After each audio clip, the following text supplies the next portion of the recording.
Welcome to Life Beyond B.S, where we ditch the belief systems and the bullshit and get real about life. Here it's about awareness, choice, and creating joy that actually lasts. No perfection, just honest talk and powerful change. I'm your host, Heather McNally, and let's get into it. Hi, friends, and welcome back to Life Beyond B.S, where we go beyond the belief systems and, the bullshit that holds you back in life. My name is Heather McNally, and I am your host. And today I am joined by a wonderful, beautiful woman. Her name is Joyce Ayers. She is a heart-centered divorce coach, helping women navigate the deeper personal shifts that happen when marriage ends. After decades of marriage, raising three daughters, and supporting her family and community, Joyce faced her own life transition and began asking that question that women eventually face: who am I now? Joyce has been studying human behavior, emotional awareness, and the mind body connection for several decades. Today, Joyce helps women see beyond the BS that quietly shapes their lives, what she calls blind spots. The roles they've played, the ways they filter themselves to keep the peace, and the parts of themselves that they learned to hold back. Through her work, Joyce guides women to reconnect with who they truly are and consciously create the next chapter of their lives. Joyce, thank you so much for joining me here today. Welcome to the show. Oh, thank you so much for having me. I've been looking forward to this. I'm so excited and I can't wait to hear a little bit more about who you are at your heart and soul level. At the heart and soul level, it's like I love knowing what makes us tick. Why do we do what we do? Why do I say that? Why do I put up with that? Why haven't I done this or that? What is programming us? What's motivating us? What's holding us back? And it's such a fascination. And it started when I was in university going through for a business degree, and you have to take all the extra classes. And so I took a psychology class. Well, who cares about business? So I was all about the psychology. Yeah, I got my degree in Yeah, yeah. psychology. So I was hooked, and I have quite a library of books about relationships and the mind and the body and how they're all connected, and epigenetics and quantum physics. And that's like my, I don't know, we call it my passion. And then raising three girls, it's a great training ground of how we're showing up and all the BS that we put up with and what we expect. And then I became a coach because my girls were all leaving home.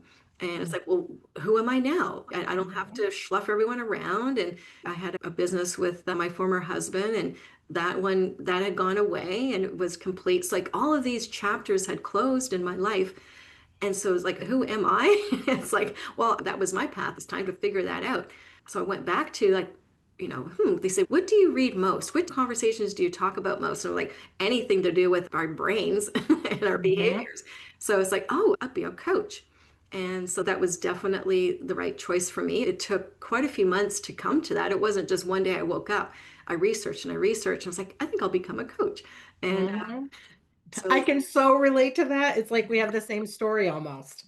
yeah, who am I? It's, you know, someone who has not known who I was.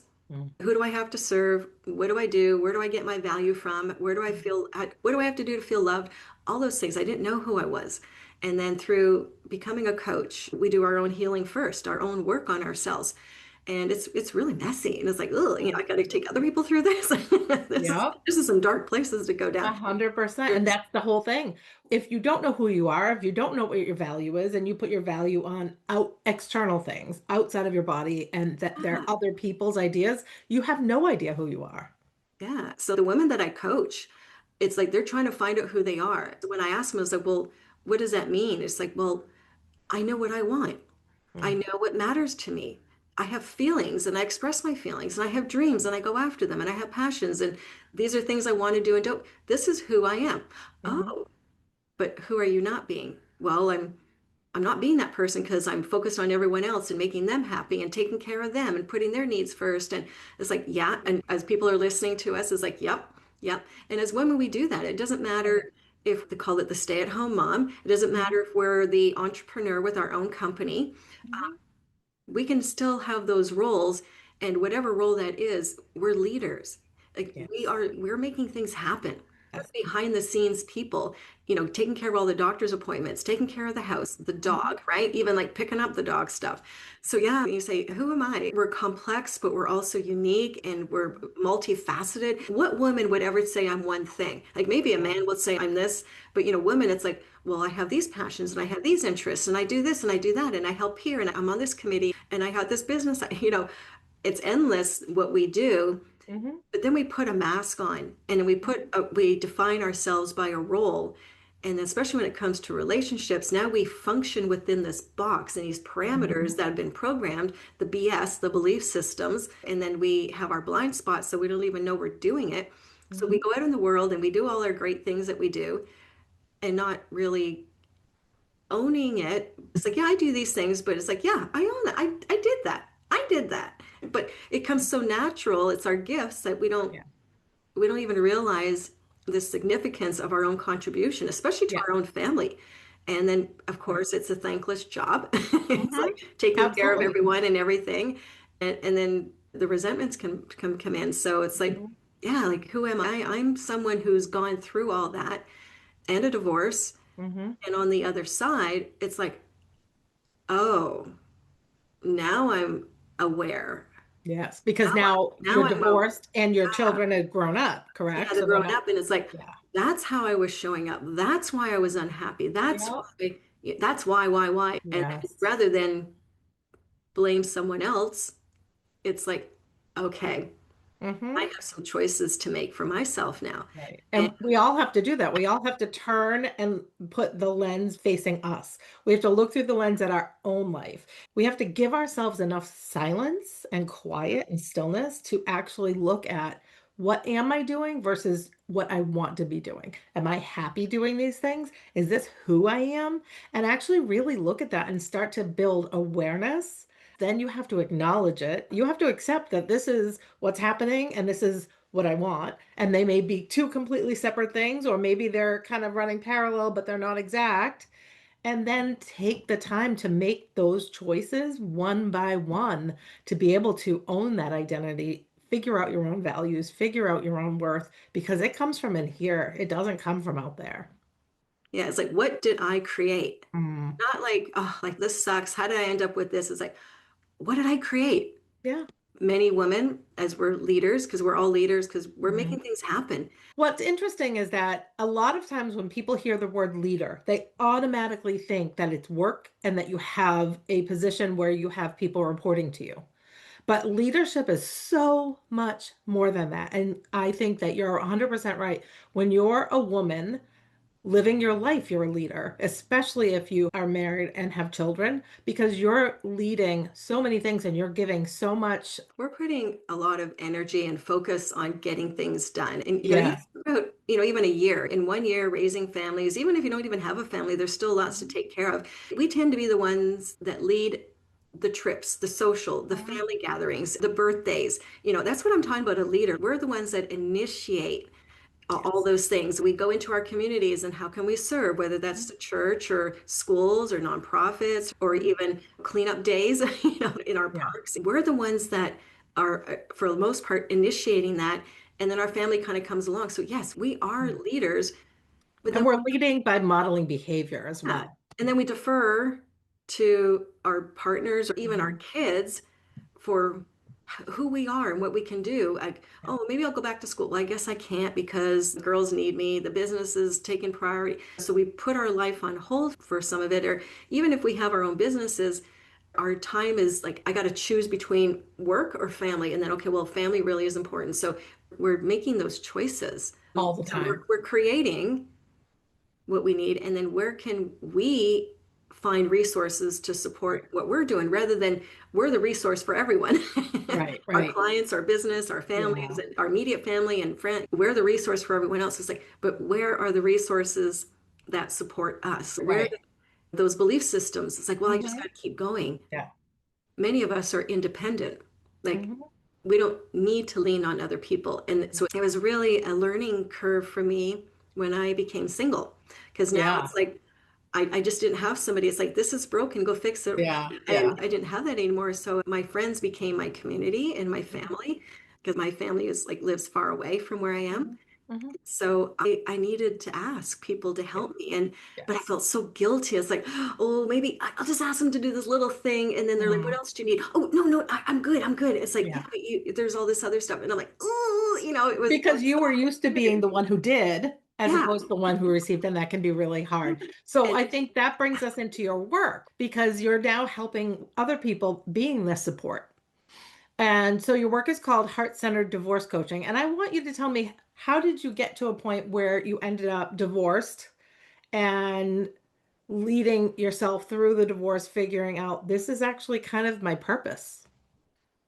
the divorce, it's like when you kind of, I'm thinking of teenagers, right? Teenagers, Mhm. you're in a relationship as a teenager, and then you go off to university and you grow, right? Mhm. Even if you go to the same university and the same high Mhm. school, Oh like yeah. still you're opened up to a whole new world. So as I Mhm. became a coach, I started looking at myself differently and my life differently. And not that it was a drastic change, but I think it was just like a slow change. And I was just making different choices. And there was just sort of this bit of a gap between where I was going and where he was still functioning. And again, like it wasn't like, oh, I'm up here and he's down here. There was just some differences, even though there was so much we had in common and enjoyed and had raised three girls and multiple moves and everything. There was just this disconnect that was starting, and we were feeling it and noticing it, but didn't know how to navigate it, didn't know what to Mhm. do about it. And back then, it didn't occur to me to get a coach, a Yeah. Yeah. relationship coach. Of course, I don't think it was as big a thing as it is now, that's for sure. Right, yeah, and I wasn't talking to my friends about it because it's just this is between him and I. So eventually, after about 5 years, it's like, yeah, we're just kind of in two different places, and we acknowledged that there was still a lot of love, but we Mhm. just recognized that it's run its course. It's not good or bad. It's run its course, and it was time to move on. Even in that, it was super difficult because I had actually 30 years with him. We Mhm. were married for 25, and it's like, I don't want to give this up. Like, what can we do, right? I'm the fix it person. Yeah. Yeah. It's like, what can we do to fix this? And I had read, again, my library of books. I had come across Conscious Uncoupling. It's by Catherine Woodward Thomas. She also has a book called Calling in the One. So I had read the Conscious Uncoupling book thinking, oh, this could be really helpful for our relationship. But it was kind of the means to the divorce that was where it was going. And Mhm. so through that process, those 5 steps that I went through, there was a lot of healing that we each did because we both did the program with our own coach. That was the Mhm. first time I really had a coach really walk me through the steps, a system. And it was so profound that, it's like, oh, I don't wish him ill harm, like go get run over by a bus kind Yeah. of thing. Some marriages do end like it's like Yeah. I wish he kind of goes far, far down, but I didn't even ever wish that upon him. And so after that program, my heart really softened, and I saw this behavior that I had been doing. I saw what I created, and it's like, oh, if I can only go back, right? Mm. But it's like, okay, it is what it is, and this is where we are right now. And it helped me to really move forward and start building this new identity. Who am I? Now Mhm. that I'm not married, now that I'm not serving his needs and taking care of him emotionally. And Mhm. now, well, what do I feel? And so that led me to this going through this program because we all have the stigmatism about divorce. It's going to be Mhm. horrible. You're going to be sad for the rest of your life and blah, Mhm. blah, blah. And so after this, it was like, oh, I really feel lighter. I feel freer. One of the things is what's important to me now? What Mhm. do I want? Can I just say before you go into that, I think it's beautiful that even though you weren't in a bad place in your marriage in terms of you weren't arguing, hating each other, and that happens a lot, like you said, a lot of times in divorce, people hear divorce and they think ugly.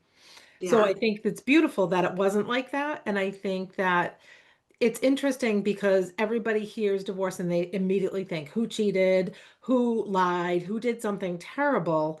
But people need to That fault. understand that sometimes it's just not who you are anymore. It's just not the couple isn't what the couple was at one point. You didn't grow together and want the same things. And there's nothing wrong with choosing yourself. Yeah. It's really important to choose yourself because otherwise, who are you living for? So I think that is super important to point out. And I think that's beautiful for you because it made things easier for the both of you in some ways. And of course, I don't care where you are in a divorce situation. it's sad no matter what, because a life that you had planned out together and that you expected and that you wanted and you hoped for didn't end up working out. And even if it ends up being a good thing for you and you end up in a different place in your life and this with this new identity, it's still a hard thing to go through no matter what. So I think that that's really important for people to hear. So anyway, sorry about that, but your Oh, identity, that's good. yeah. Yeah, it's so important. And one thing that really stood out is who are we living for? Hmm. Because we have kids. Okay, we live for our kids to take care of them. We live for our husband to make sure he's happy Right. and everyone's healthy. Like, who are we living for? Because Hmm. unless we really make a conscious choice to, I'm going to put myself first in this relationship, and I will have, through that, through taking care of myself, I will have the capacity for everyone else rather than getting burned out every day, getting resentful, all the things. Thick, And because self, when you hold stress in your body because of putting yourself last all the time and you're exhausted, worn out, overdone, that stress does horrible things to your body. yeah, I may sugarcoat what I went through a Hmm. lot, but yeah, we didn't argue a lot. That's because I stayed silent. Mm. I didn't argue back because he was really good at making a point and really like, zeroing it in. So it's like, okay, I'll just keep quiet. So I knew Hmm. how to do that well to avoid conflict. And that was part of the problem. It was like, I just, whatever life dealt me in the day is I dealt with it. I didn't go Hmm. to him and I didn't go to anyone else. I just, I persevered. I Hmm. got through what was needed. And was my life horrible? No, but a lot of people know it's like raising three girls, Hmm. all teenagers, all hormonal at the same time, plus the dog, plus the company, plus the Hmm. things I was doing in the community, trying to take care of myself a little bit by going to yoga once or twice a week, if I could manage twice a week, all these things, and not say anything to anyone, even acknowledging to myself. It's like, hey, hello, when are you going to put yourself out there first? So, yeah, eventually things got to a point. It's like, I'm not going to argue with him. I'm just going to go over here and be in my happy place. We were getting snippy at each other. And I was like, Hmm. and being snippy, it didn't take much for me to like fear, right? And was I afraid of him? No, I was afraid of feeling because I Hmm. had shut down. I came into the marriage this way. It wasn't something I recognized, but it was kind of like I grew up not with a lot of emotions being expressed in my home. So I didn't Hmm. have the verbal ability. I didn't understand, hey, I'm feeling this beside what anger, I'm sad, I'm upset. Like I didn't know or have a vocabulary beyond that. And that's what this conscious uncoupling program taught me. It's like, well, I'm angry. Well, am I really angry? Well, yeah, but I'm frustrated, I'm annoyed, I'm disappointed. And then all these other words started Hmm. becoming a part of my vocabulary. So when we can name the emotion beyond just like the first usual thing that we say, when we can really dig down, and I think Dean Graciosi says this, he's with Tony Robbins, it's Hmm. like called 7 layers deep. Yes. Okay, well, what's underneath that anger? Hmm. Well, disappointment. What's underneath the disappointment? Uh, you know, and then you really get at that BS. Yes, when you go seven layers Resistance. deep, it's like, well, there's this surface, and then you think that's it. And if someone really keeps questioning themselves or having somebody question them, when you get to the point where you're feeling raw and vulnerable, that's when you know you've hit that, Oh, like yeah. the And it's real all of a answer. sudden the tears come. And that's, we can do that ourselves. It's like, oh, I can do that by myself. But what we do is we'll get three, maybe four Mhm. layers down, and then we'll Yeah, like, oh, that's good enough, right? Oh, yeah, oh, it's uncomfortable. I'm and stopping. that's uncomfortable enough. And we don't want to be uncomfortable. We Yeah, want to be in control. We want yep. to be, we want to, like, I've got it together, right? But yeah, when we get down to that, like when I'm thinking rock layers, think Hmm. of the Grand Canyon, like really to the very bottom of the canyon, the gorge thing, then we've really hit that spot. Yeah. And now we can deal with what's really there, not just what's on the surface. And that's awareness at its finest. And the thing is, that's what our brain is trying to do, right? Our brain is always trying to keep us safe Yeah. and comfortable. It doesn't care about our happiness, our joy, living the most aligned, authentic life that we can. Our brain is like, okay, I see you. I see that you're headed here. It's making you uncomfortable. We're stopping. But to be able to go past that, even in the discomfort, and embrace the discomfort in a way and say, no, I need to do this because I need to figure out who I am, what I want, how I can live my best possible life so I can be good for me and for everybody else in the world. That's really so important. I've got another one for BS, our Mm. best self. Best self. Yes. There's Yes. a book, The Big Leap, Gay Hendricks, and Hmm. you may have heard of it. He talks about it's all about the upper limit. Hmm. And it's like this range that we live within. It's just like, the horizon. And there's some days we're a little happier, Hmm. a little more enthusiastic, and then some days we're kind of lower. So we're Hmm. always kind of calibrating back to this. Like, we get too happy, then we bring ourselves down. If we get too Hmm. unhappy, then we bring ourselves back up. But we kind of fluctuate always within this range. And unless somebody comes along, like a coach or somebody, a mentor, to like challenge that BS, the belief about who we really are and capable of, then we will always stay in that range. It's like the person that can, like, oh, everything you touch is gold, but then you lose it, right? Hmm. Hmm. It's like, well, they can always make money. The business might, whatever, tank, but they can always just pick themselves back up and make money. That's also a belief system because they get so far out of their comfort zone that they'll make choices or something will happen and then Hmm. everything will come crashing down to bring us back into that comfort Yes. zone. Yes. And that's what you put in your brain and you think that that's who I am. Everything turns That's to who I am. gold, but then I lose it. That's always going to happen. That's what your brain is seeking to prove, and it's going to keep coming to you. But you can change that. And after relationships end, and we're so used to functioning and making choices within that dynamic of the relationship, whether we're the leader or not, always somebody else to consider. And Yeah. now it's like, oh, there's only me here to make that decision. And then if it doesn't work out, I've got no one to fall back on. And Mm-hmm. so again, we go through this wonderful shift, this change of becoming uncomfortable because it's almost like everything is new. Even if, Mm-hmm. some relationships, yeah, he traveled all the time, he was never home, but he was still a presence in your life. He was Oh, still yeah. contributing to your life in other ways, like financially or just whatever. So to have that gone, it opens up this whole new perspective of ourselves and Mm-hmm. what am I capable of? What am I going to stay in the same pattern as if I'm married? And I'm going to keep that pattern, or am I going to actually evolve? This is the chance to grow to like, what am I really capable of? I remember when I did some electrical thing and I had some guidance, but I don't know, it was some electrical thing and they were guiding me through it. And I'm like, oh, I've never done this before. It's scary. What if I blow myself up? Yeah. No one's here to pick me off the floor. Yep. And then when I was done and I did it and the thing worked, right? I was like, I did that. I always Mm-hmm. asked him to do those things. So, I Mm-hmm. really got in my comfort zone because it's like I have the same thing with barbecues. I open the lid and like I turn the gas on and then I stand back and I hit the Yeah. I'm Yeah. like, Yeah. there's a huge tank of propane under here. What if, what if, right? I don't Yeah. want to be the one to like, go boom.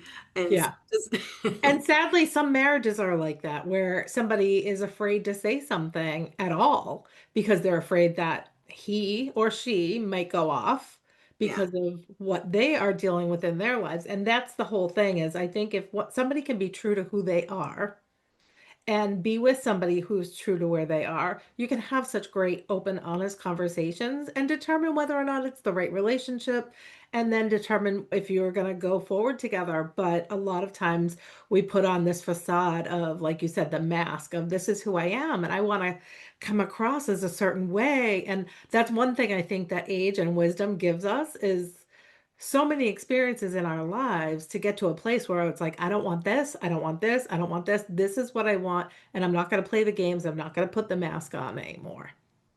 Yeah. Like getting to a place that we're okay with who we are. Mm. Like I believe in myself. I'm okay with who I am. Mhm. Some days are good, some days are not. Some days I say too much and I feel embarrassed, but it's like we test the waters. Mhm.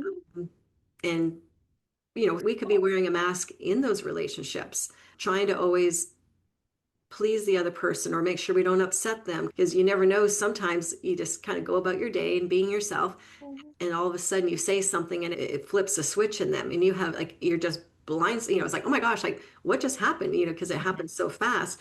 Yeah. Those are those old belief systems, Right. and we don't know when they're going to get triggered because we're not necessarily consciously aware of the Right. synchronicities from maybe when it happened. It's like when you're a child, this is a good one. It's like, if you say your name's Barbara and then your mom calls you Barbie or something, Barb, so everything's fine. But whenever she says Barbara, like Hmm. you know Yeah. immediately. And so as an adult, if somebody ever calls you Barbara, you take more notice as Yeah. opposed to a friend calling, hey, Barbie. Right. So Because those belief systems are running in our subconscious. We're not even aware yeah. until we become aware. We're not aware. We don't know what we don't know. Yeah, we can go into the neuroscience of Mm, it, which I geek out on. I do And too. it's not so much just somebody saying our name, it's Mm, the emotional reaction that was embedded and hmm. programmed at the time, like when we were little kids or something, you got in trouble. And Hmm. mom never uses my name unless I'm in trouble, like my full name. So we attach that negative experience, the emotional Right. imprint in the body. Hmm. So until we reprogram that association and heal that wounded part that becomes fearful of our full name or whatever it is, it can be all kinds of triggers. That's just sort of a common Right. one that we're more familiar with. But all of these belief systems that we have, they, in you and I, we're from this place that we study this a lot, from Mhm. 0 to 7, and it can even be epigenetics before we're Yes. born, and it's just passed down. Right. It's like, oh, you're just like your uncle, and it's like, well, I never knew my uncle, but I guess I am kind of like my uncle. Hmm. But I never knew him, and I was never exposed to him. So how can I be like my uncle? Well, Right. 'cause it's the family trait that comes down, and it Hmm. really is fascinating. I love studying it. These belief systems, if we don't challenge them, Hmm. say, well, is that really true? Well, if it wasn't true, what would be true? Right. You know, um, And it, use proof from our lives to show that no, that's not necessarily who I am. It's how I was behaving because of those belief systems. yeah, yeah. If somebody doesn't get a lot of love or attention growing up, we may just sort of, okay, fine, I'll just go hide in the corner because I guess I don't matter. Or, the child that acts out Yep. because The opposite. I have to have attention. And even if I get negative attention, it's attention that I'll Right. take. And so it's like, why are you always doing that? We never understand that child. You're always getting into trouble. You're always doing, it's like, Hmm. because they didn't get the need met. And when we identify what that need is, because we carry it into relationships, Hmm. hoping this person in our life will meet that need. And when Yeah. they don't, we're disappointed. Then we hold them responsible for however we're feeling, and we go into these patterns. Yes. And that can be the breakdown of the relationship, is because that person wasn't something that we need. We tend to Hmm. marry our fathers or our mothers. Well, I did not. I will tell you right now, I did not. But I am a pattern breaker because I grew up with an abusive father. Something in me knew from a very young age that this is not right. This is not the norm. And I'd kind of study other families when I was at friends' houses and things like that. And I'm like, yeah, this isn't right. This isn't the norm. And I didn't like it. And so something in me was like, I will not. I don't want this in my life. I will not. And I ended up marrying my husband, who I started dating right after I turned 18 years old, when I still didn't have a fully formed brain, when I still was living by these belief systems about myself that he had imprinted on me. And I will tell you, I did not marry him. I'm super proud of that. Okay. And we have a great relationship. But that doesn't mean that we didn't have hard times because I had to work through figuring out who I really was, that I wasn't the mousy person that was going to sit in the corner all my life like I had so far. All the identity things, I worked through them, and I was fortunate to have my husband who worked alongside with me and understood enough that I was working through something, that he was there for me in a great way. But that's not the norm. And I've had to figure out my identity over the years, even though it was, and also the identity of being the wife, being the mom, being all those things, but figuring out who I was because I'm a stay-at-home mom, I'm a wife, I'm a this, I'm a that.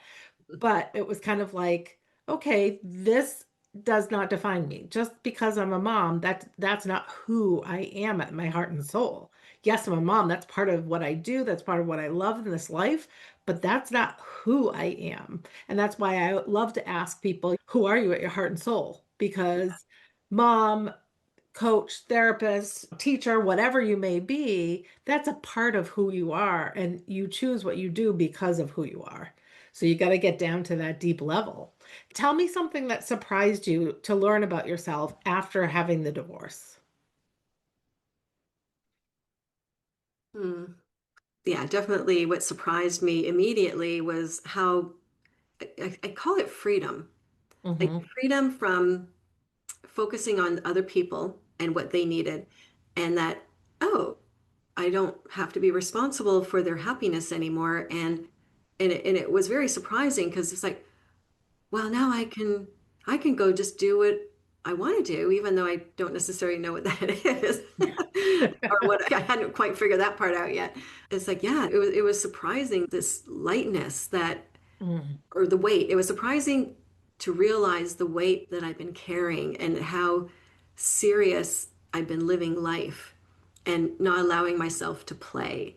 And mm, I'm always very adventurous and I would go do those things, but it was like I was always kind of like, well, how do I need to take care of them. I need to make sure that mhm, they're okay. Yeah, so that was surprising. And then over time to witness myself evolving into being on podcasts. I was the kind of person when I divorced, I loved being involved with groups and being the volunteer and helping out. And I did that for quite a few years, working with events, event planner, mhm, put on events and with other people. But I always like being behind the scenes, just kind of like out of sight, making mhm, it happen. Again, the leader, that being that leader role. But I didn't want attention drawn to me. And at one of the events, they's like, "Hey, let's thank all the volunteers," and it was like, "No," it's mhm. like, shrink, run, hide, go, anything. But you're kind of trapped, like in the middle of, and everyone's looking forward, and all of a sudden they all turn back and look at Yeah. you. It's like, you know, I can relate yeah. really strongly to that because I love event planning too, but I've now stepped into the podcasting and speaking on stages, and I still get that like when we went to start recording today, I started giggling because I still get that like, am I Ooh. really doing this? But when that light shines on you, what did that make you feel? Yeah, I definitely wanted to shrink. It's like, don't see me, don't take Mhm, notice to me. And that was kind of the beginning of really being conscious of the fear I had of somebody seeing me. And it's like, well, what is this? Because they might judge me, or I might say something and embarrass myself. I might not be good enough. All the things that came up. And I started making networking, doing networking things and making connections. And I remember my first podcast I did with someone. I was like so afraid, but I really wanted to do it. So it was one of those things I was going to be out of my comfort zone because what I wanted was much greater than my fear. And mhm, this person, like you, she was very personable and friendly and fun and light. And I'm like, okay, I'm going to do this. It was like feeling you kind of like everything feels like it's like constricting all over you. It's like, I'm going to do this. I got to do this. I really want to do this. And right away, she made me feel relaxed. And then I forgot that we were doing a podcast. mhm. And then we did the thing together, and it was more about embodiment. So Yeah. I was teaching different poses and ways of Mhm, being to embody a way of being. Because a lot of times when we're in these states of fear and, oh, don't look at me kind of thing, when mhm, we practice them in our own privacy of our home where it's safe, we'll still have that visceral experience of fear because it's so embedded in our tissues. The issues are in the tissues. mhm. But when we practice them, it's almost like you're assimilating and calibrating. And so I was teaching people on this podcast how to build range, it's called, how to be seen, how to be more grounded and centered, different things. And so I was so busy having fun with that Mhm. that I was like, at the end, I was like, it's over? Oh, okay. It's like I'm still here. No one's taking some shots at me or anything. Mhm. And Um, there you go. You have your proof right there that you can do this thing that you were terrified of, that you didn't think that you may be worthy of, but that you actually did it. And now I've got the proof that I did it. And just that much more confidence because confidence comes from doing. exactly. Yeah, you can say affirmations till the Mhm. sun comes up. Cow jumps over the moon. I don't know what it is. But yeah, until we get uncomfortable Mhm. and just a Yeah. little baby step, just do it more and more, or you can just jump full in.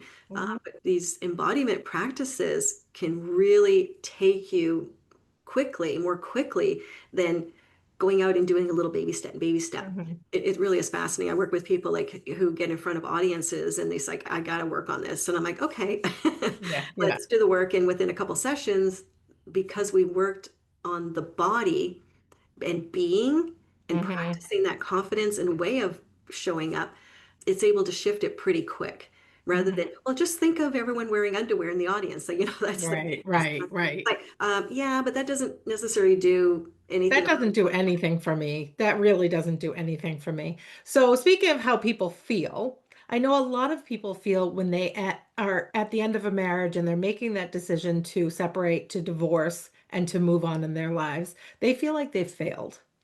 And one of the things I love to say is failure is not failure. Failure is education. Failure is teaching you something. But I want to know from you when someone feels like, all right, well, I'm coming to you because I've gone through a divorce, can't get out of my own way, and I feel like I just failed. What would you say about that? And we would look at those BSs, the belief Hmm. systems about that. Well, and it's like we're going to poke holes into the reality, Hmm. into the story, because there's a story written. I'm a failure. That it's a story, Hmm. and it's the belief systems, it's the all the things, and it's like, well, what did you fail at? Well, the marriage is over. Okay, yeah, the marriage is over. The relationship is over. So what did you fail at? Well, they're gone. Okay, they're gone. These are the realities. Your Hmm. relationship is over. The person's gone. But what did you fail at? Hmm. Well, he doesn't love me anymore. Well, did you still love him? Did you do everything you possibly could that you knew of to show your love? And yeah. So where did you fail at? We look at the story that that's been told that we tell Hmm. ourselves. And for me, it was like, what didn't I try? What book Hmm. did I not read? What maybe we need some therapy. Maybe we need this kind of therapy. Even when we say, yeah, it's time to divorce, a couple months later, it's like, yeah, but we didn't try. I didn't try hard enough. I was still in that thing. It's like, what didn't I try to really hold this relationship together, even though it had been 5 years Hmm. of getting further and further apart from each other? It's like, how many more years do I need to Hmm. show that I didn't try? So the stories that we have about ourselves, the belief systems, it's like, well, what is that belief you have about yourself? Hmm. Or the belief that you have that others have about you? What is the belief that you have about life and your place in life and what you can have or can't have? There's like a little process that I work with people. It's like, take that belief system, and people can do this on their own and just say, well, what's really true? Hmm. And just even if it's one little thing that you can find that's true, what is that? And well, what do you want instead? If this isn't true, what is there instead? Hmm. It's called disassociating because you were so associated with the story of being a failure and everything that Hmm. our whole identity is around you. So we step back because we're associated into that feeling, that story. So we step back, kind of see it as a big picture. And it's like, well, what's really true here? Is there a belief here? And so Hmm. just kind of working through that for people to do that on their own as best you can. Hmm. What is the belief? What did you want instead of this belief? Well, I wanted to feel like I actually did try. Oh, Hmm. well, did you try? Well, yeah, I did. Pull out all that proof. Yeah. Yeah, the proof, exactly. Hmm. The evidence, the proof.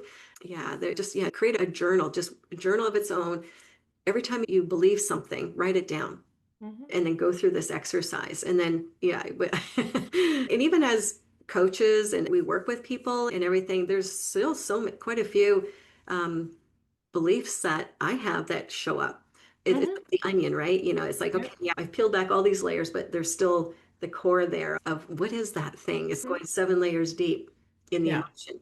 And Is it comes up for everything. It's not just marriage, it's friendships, it's being a everything. parent, it's just being a podcaster. Here I am. I'm 20, this is going to be our 23rd episode. So I've done what, almost half a year's worth of episodes, about a half a year's worth of episodes. And I still feel silly every single time I start because I'm like, I'm really a podcaster. But my belief has gotten stronger and stronger. But of course, when I first started, I was like, who am I? What am I doing? Oh my God, I can't believe I'm doing this. But I hit record anyway. And then I did it. You do the thing, it starts to show you who you are, and you have the evidence to prove it. You have the confidence that builds, and then you can start to see who you really are, what you're really capable of. And I think a lot of people feel like failure means that's it. I failed. My life is over. But really, it's just another step in who you are, another step in your life. And I do believe that things happen for a reason and they happen for us. You may have walked into a marriage thinking it was going to be forever and hoping it was going to be forever and building this life up in your mind. But when you walk away, you've learned something from it. You had children, maybe, you had a home, whatever it may be. And then you can take that away from it and then also say, well, that now I know what I don't want from my life, so I'm going to look at what I do want. Yeah, that perspective that we're a failure because Mhm. something's ending, whether we are choosing Mhm. or it's chosen for us, we can Yeah. still have that thing of failure.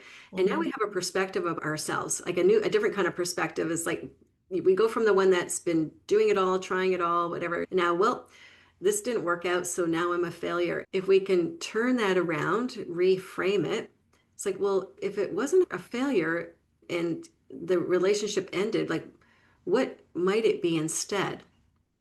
Mhm. An opportunity for growth. Well, I don't Mhm. want this. I don't ever want to have this kind of growth. Like, Yeah. it's not something we expect to happen when we marry someone or be in a relationship with them. But it's like another NLP term, Mhm. reframing. It's feedback. So Mm. what if we took every story that we hold as true from a perspective, and it's like, okay, let's look at this and what can we learn from it? What feedback is there? What is Mhm. really true? How can we look at it from a different lens, from see even like an outsider? Mhm. How might they view us? How might they view the situation? Mhm. Not a friend that's like, oh, he did this and you Mm. deserve Yeah. this. I'm not talking about anything like that, but just more like that deep heart-centered truth. It was like, yeah, I did show up as the best I could. Another book, The Four Agreements, quite a few people know Mhm. that one. It's like, don't take things personally. We did the best we could with Mhm. what we had. Like, being mothers, we want to be the most optimal, outstanding parent, mom of the year. Mhm. And when we don't have that relationship with our kids for whatever reason, it's like, I want Mhm. that. We do the best with what's Right. going on at the time, with those beliefs that we're battling, the Mhm. restrictions we put on ourselves, the masks that we wear. We are doing the best we can. Yeah. And I express that to my girls because of the regrets I had. It's like, I wish I paid more attention to you and I wasn't so focused on all the other things that I was concerned about and had to have done. And I wish I just had more time with you girls. And she's like, Mom, you did great. It was fine. Mhm. We're fine. We turned out well. We graduated university. We're in relationships that are great. Okay, Mom. It's like, yeah, Mhm. but.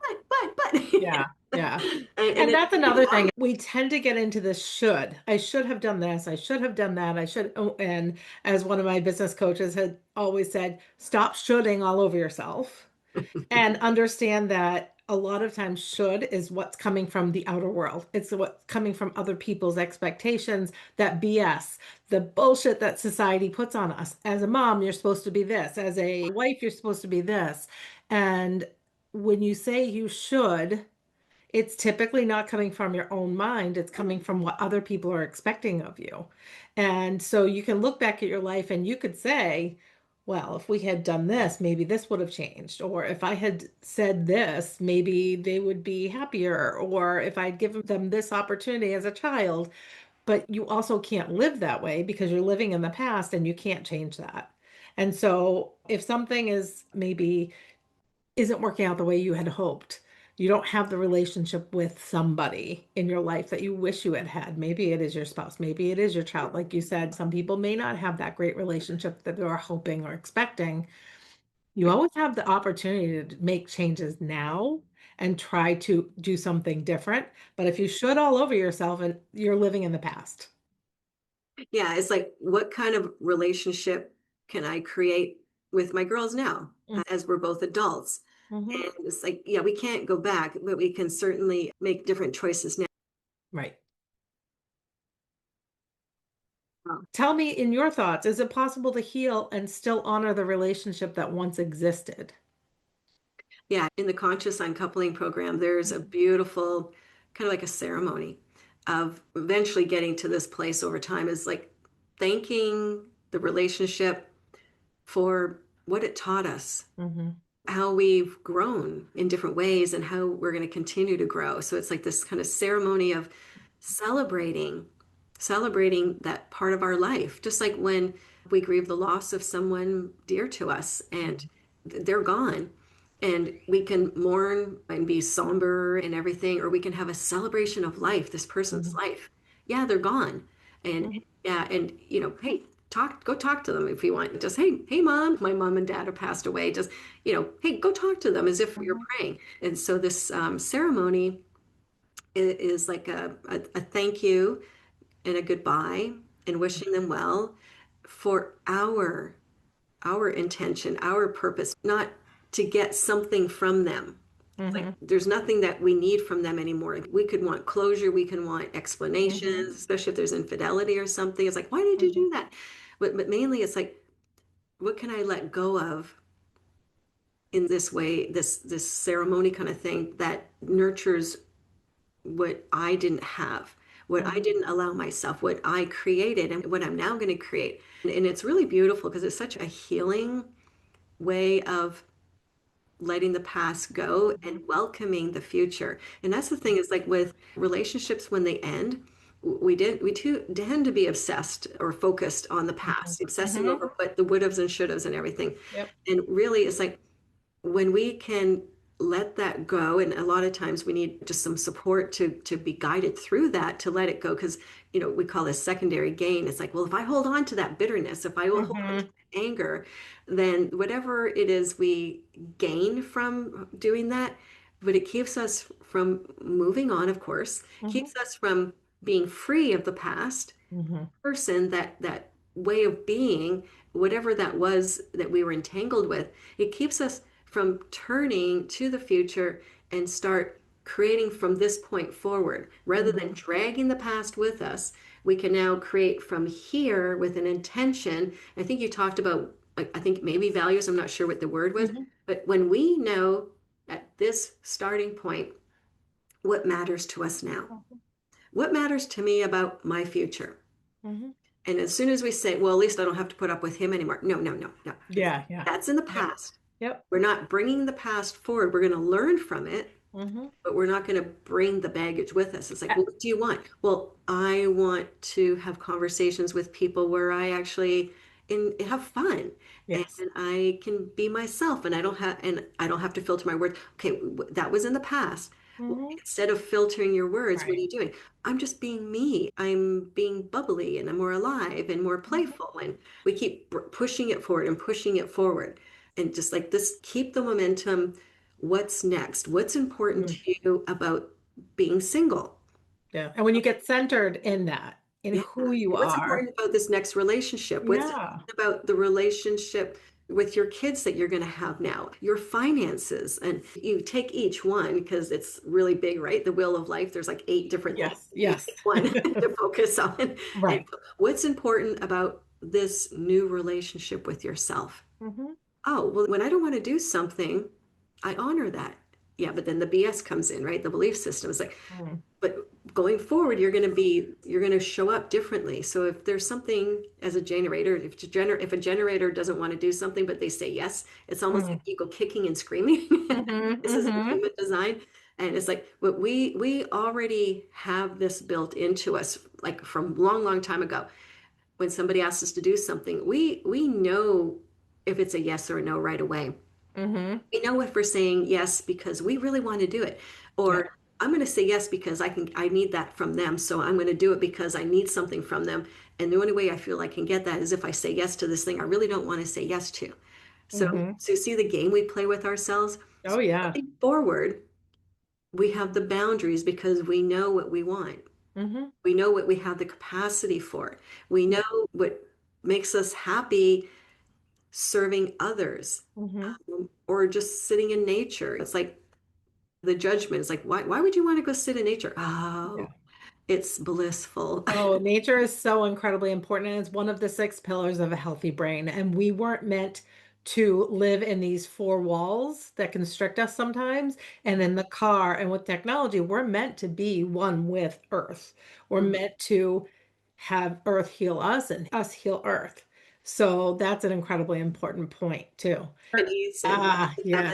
it's called Forest forest bathing. bathing. It's Yes. Shinrin Roku, and it's Mhm. like, well, yeah, go on a hike, but there's no intention for the hike. Right. You go out in nature Hmm. and you hear all the sounds that you can hear. Hmm. The ones near and far. What are those sounds? And then you breathe in the fresh air. And it's Hmm. like, what fragrances or scents do you smell? And Bird song. well, sometimes it's going to be rocky, sometimes it's going to be soft. Like really feel the ground, like you're really enhancing your senses. And when you see, I'm just like, this is where I'm going. It's like, no, like see, actually Mhm. see everything, see between the trees, see. Because we can be so focused on what we have to do, what we should do, what someone else told us to do, what we said we would do, and we're not taking it all in. And that all of it is an important part of who we are. Yeah, it's like I'm going on a hike and I'm going to be gone for an hour. That means, and already you're in a regiment Mm. of, okay, at this point I got to turn around rather than just, I'm just going to go on a hike. And when I feel like I kind of want to turn around, then I'll turn around. Mhm.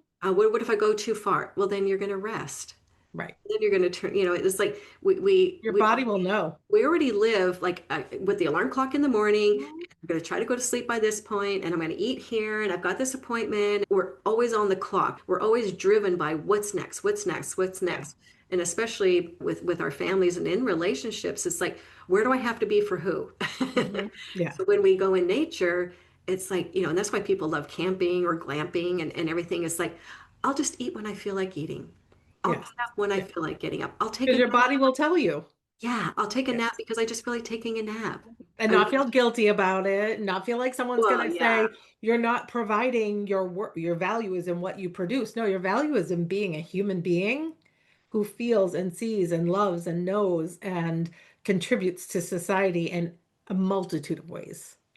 Yeah, when we're really tapped into our senses, because we get so busy or we're again focused on someone else that we ignore our signals, Hmm. our emotions that are signals that's telling us no or yes, and the senses in our body that what we need when we practice like being in nature or assimilating a conversation with someone, because then we can do some healing that way too. We get to really know ourselves. Hmm. We get to know or we're better or we can interact with other people in Hmm. healthier ways as well. Like somebody's having an experience or a reaction, well, we don't need to get sucked into that. We can be back here holding the word holding space for them, Hmm. so being supportive without taking on their whatever's going on for them. And that's where we're strong. Well, you're not being very sympathetic, or I'm being strong here. I Yeah. have a lot of empathy for you. I can feel, but I don't need to experience it in my own body. I don't Hmm. have to take that on in order to have compassion for you. I'm stronger here holding this space for you Hmm. because we've already built up this way of being for ourselves, Hmm. like the dog that there's someone comes to the door and the dog just rushes to the door and barks, barks, barks. But it's like, and as soon as the door opens, it's a friendly person, and then they kind of like shake off. Yeah. Well, that's creepy, I right? have a couple of those. Yeah, but what do we do? It's like, what is that? And then we Yeah. hold on to it for hours. And then the next thing comes on and piles onto that. And Hmm. that's what can happen in relationships Hmm. or in our own healing and our own journey to create a new future. Yeah. We keep reliving the past. So it's like we get taken out over and over. I can never move forward. I can never kind of get beyond the relationship. It's because we're holding on Right. to the past. The imprint is still inside us. So Hmm. we need to do that work. Otherwise, it's not going anywhere. Yeah. So I could talk to you forever, I think. We'll have to do this again. So as we're coming to the end, I have two quick questions for you. The first one would be, what advice would you give to someone that's in a marriage that feels misaligned, but they're afraid to leave? Again, there's belief systems there because Hmm. it's not aligned, but we don't know what to do. But really, we kind of know what we should do, but we're afraid to do it. And we don't really want to look at what it is because it's outside the comfort zone, even Hmm. aligned. So it's like usually where I start with clients is like, stop focusing on the relationship, stop focusing on the other person. Mm-hmm. and just focus on you. Yeah, but I can't ever do this. Blah, blah. Okay, focus Mm-hmm. on what it is you want. Yep. And then see how we change inside Mm-hmm. from placing the emphasis on ourselves, what we need, what we want, how we want to feel, what's that going to entail, what Mm-hmm. support we need to kind of bring in. And in doing that in a relationship, the other person feels the kind of the disconnection. There isn't that maybe a codependency that might be there. There's like the attachment styles. People can research this more like our attachment styles. It just sort of gets severed for a little bit. There, what is it? The Untethered Soul, a Mm-hmm. Michael Singer. It's like about all our thoughts. So start paying attention to your thoughts. Mm-hmm. Thoughts about yourself, thoughts about the other person, the thoughts that we're having that we think the other person is having about us. Yeah. All those things is like Yeah. basically it's just start focusing on ourselves and Mm-hmm. what is Love needed, it. how Yeah. we're feeling, again, name it. Mm-hmm. And there's so much, it's like, yeah, but that can be very challenging in itself. It might Mm-hmm. be like, well, what's that going to do? It's like, you go practice, go Yeah. practice those things. But Yeah. mainly it's like start putting the attention on yourself.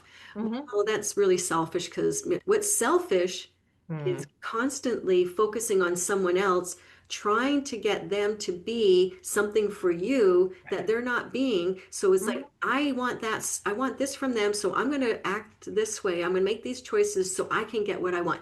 That is selfish. Yes. Yeah. Releasing them to be who they're being Mm-hmm. without nitpicking or whatever it Yeah. is we're doing, and then focusing on ourselves is so healthy. Mm-hmm. It's very nurturing, it's loving. Yep. And a lot of times we're not loving ourselves. No, that's true. I remember it's like when learning about self-love, and I'm like, well, I love myself. I think I do. I go to sleep and I eat healthy and I take care of, like, I go to the gym, I do yoga. I love myself. But when it came down to it, it was like, I'm wearing a mask. Mm. I'm not really saying what I really feel. I don't even know what I feel. I'm not following what, like, I'm not loving myself. There was this whole new world that opened Mm-hmm. up. It's like, oh, that's what self-love is. It's not being Yeah. selfish. Right. It's taking care of myself, and Mm-hmm. then I can pour into other people Right. in Exactly. healthier ways without being attached or taking on their experience. It's like whenever we involve ourselves in someone else's experience, we deny them Mm-hmm. the experience that they need to have, Mm-hmm. especially with our kids, right? We want everything to be easy for them. Yeah. It's And like it's we just don't want not them to suffer, we life. don't want them to be upset. So when we deny someone the experience that they go through, Mm-hmm. it helps them learn, it helps them grow, it helps. But when we take that on and become someone comes home from school and so and so said something to me and it's like Mm-hmm.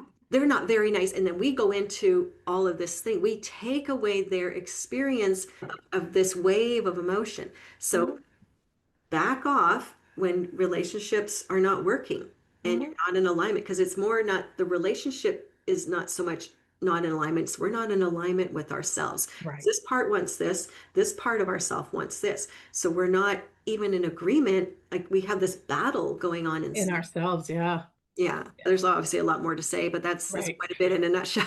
Yeah, that's amazing. I love this. It's been such a great conversation. And one very quick last question. What does living a life beyond BS mean to you?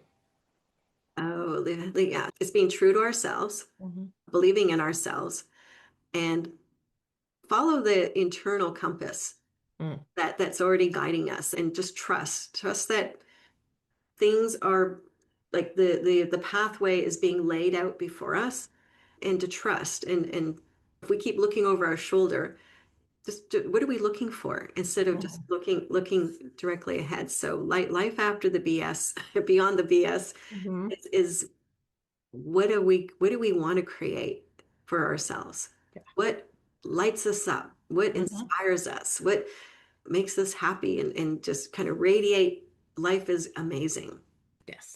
I love it. Thank you so much. And thank you so much for being my guest. This was fantastic. And we're going to have more conversations like this. I love it.